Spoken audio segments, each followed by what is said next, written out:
Opération sur les nombres décimaux, c'est la leçon 6. Bon. Premièrement, dans le cas de l'addition et soustraction des nombres décimaux. D'abord, pour faire une addition ou une soustraction, tout d'abord, il faut poser les nombres. Premièrement, il faut poser la virgule sous la virgule. Et l'unité sous l'unité, dizaine sous dizaine, centaine sous les centaines et milliers sous les milliers. Et la même chose, le dixième sous le dixième, centième sous le centième et millième sous le millième. Alors, donc, premièrement, on met les virgules l'une sous l'autre, on ajoute des zéros à droite du dernier chiffre pour que le nombre de chiffres après la virgule soit le même.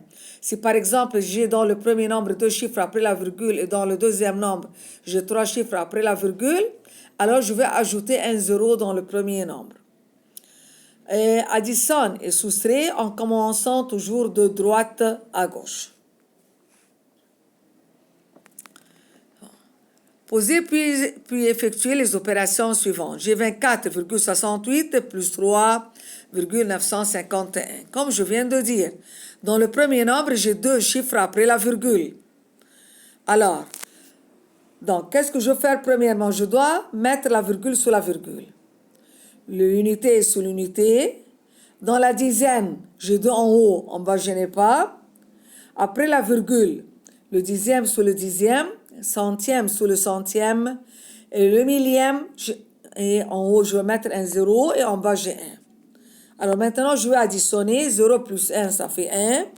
8 plus 5, ça fait 13. 3, je retiens le 1. 1 et 6, 7. 7 plus 9, ça fait 16. Je ne veux pas mettre 16. Je ne veux pas écrire 16. Mais je veux mettre 6 et je retiens le 1. 1 plus 4, ça fait 3. 1 plus 4, pardon, ça fait 5. Plus 3 égale 8. Et 2. Alors la réponse va être 28,631. 69,34 moins 29,581. La même chose. J'ai dans le premier nombre 2 chiffres après la virgule, mais dans le deuxième nombre, il y a 3 chiffres après la virgule. Alors, je vais ajouter un 0 dans le premier nombre, à droite. Et je vais poser la virgule sur la virgule. Alors, la réponse va être 39,759. La division d'un nombre entier par 10, par 100 et par 1000.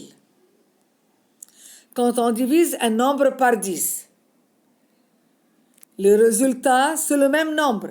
Est un nombre dont les chiffres sont les mêmes. Ce sont le nombre, par exemple, j'ai 533 divisé par 10. C'est toujours le même nombre. Je veux l'écrire et qu'est-ce que je veux faire? Je veux mettre une virgule. Une virgule et après, on a dit que 533 divisé par 10. Alors, je compte du côté de ma main droite un seul chiffre et je mets ma virgule. Par exemple, voilà, j'ai 38 divisé par 10, alors ça fait combien? 3,8. 512 divisé par 100, j'ai 2 zéros. Alors je compte 2 chiffres et je mets ma virgule. Je compte du côté de ma main droite. 1, 2, je mets ma virgule. Quand on divise un nombre par 100, on met une virgule après 2 chiffres de la droite. Alors, 548 divisé par 100, j'ai 2 zéros. Alors, du côté de ma main droite, je vais compter 2 chiffres et je mets quoi? Je mets la virgule. Alors, ça fait 5,48. 69 divisé par 100. Du côté de ma main droite, je compte 2 chiffres, alors ça fait 0,69. Quand on divise un nombre entier par 1000, on met une virgule après 3 chiffres de droite. Alors, j'ai 5126 divisé par 1000, ça fait 5,126. 654 divisé par 1000, alors ça fait 0,654. Bon. Peut-être on a oublié, alors de nouveau on reprend qu'une livre égale 100 piastres, un tonne égale 1000 kg, 1 kg égale 1000 grammes, 1 km ça fait 1000 mètres et 1 mètre égale 100 cm. Bon, de nouveau, je répète, une livre égale 100 pièces, c'est-à-dire 1 fois 100, ça fait 100. Bon, le contraire, une pièce égale combien de livres? Pour transformer du petit au grand, alors on va diviser par quoi? Par 100. 1 tonne égale 1000 kg. Bon, et si j'ai 3 kg, 3 kg égale combien de tonnes? Alors, je veux diviser. Le contraire de fois, c'est diviser. 3 divisé par 1000. Alors, ça fait 0,003. 1 kg égale 1000 grammes. Par exemple, si j'ai 9 grammes. 9 grammes, pour le transformer en kilogrammes, on va diviser par 1000. Alors, ça fait 0,009. Compléter. Voilà, j'ai 634 piastres égale combien de livres? Alors, puisque nous savons qu'une livre égale 100 piastres, le contraire, on va diviser par 100. Alors, ça fait 634 divisé par 100 égale 6,34 livres. 8632 kilogrammes. Alors, 8632 divisé par 1000, ça fait 8,632. 532 cm. 1 mètre égale 100 cm. Et le contraire, on va diviser par 100. Alors, c'est 532 divisé par 100 égale 5,32 mètres.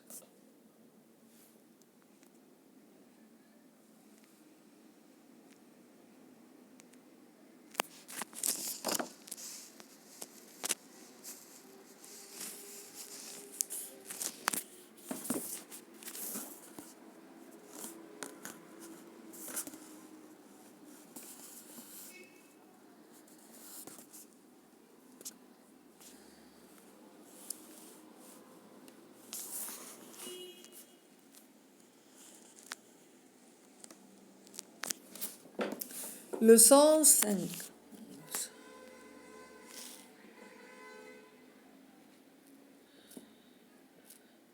Leçon 5. Comparaison de deux nombres décimaux. Pour comparer deux nombres décimaux, tout d'abord, je regarde la partie entière dans les deux nombres. Si la partie entière dans les deux nombres est différente, donc c'est fini, je n'ai pas de problème. Par exemple, si j'ai 5,24 et 3,56, je ne veux pas regarder la partie décimale. Je compare ici entre le nombre entier. Alors j'ai 5, dans l'autre nombre j'ai 3, donc 5,24 il est plus grand que 3,56. Si les deux nombres ont la même partie entière, par exemple j'ai 3,29 et j'ai 3,61. Alors ici, qu'est-ce que je veux faire? Je veux comparer entre les deux parties décimales. Je regarde les deux parties décimales. Alors le nombre entier est le même, 3 et 3. Et puis il y a la virgule dans les deux nombres. Le premier chiffre après la virgule c'est 2, mais dans le deuxième nombre, le premier chiffre après la virgule c'est 6. Donc 3,29 il est plus petit que 3,61.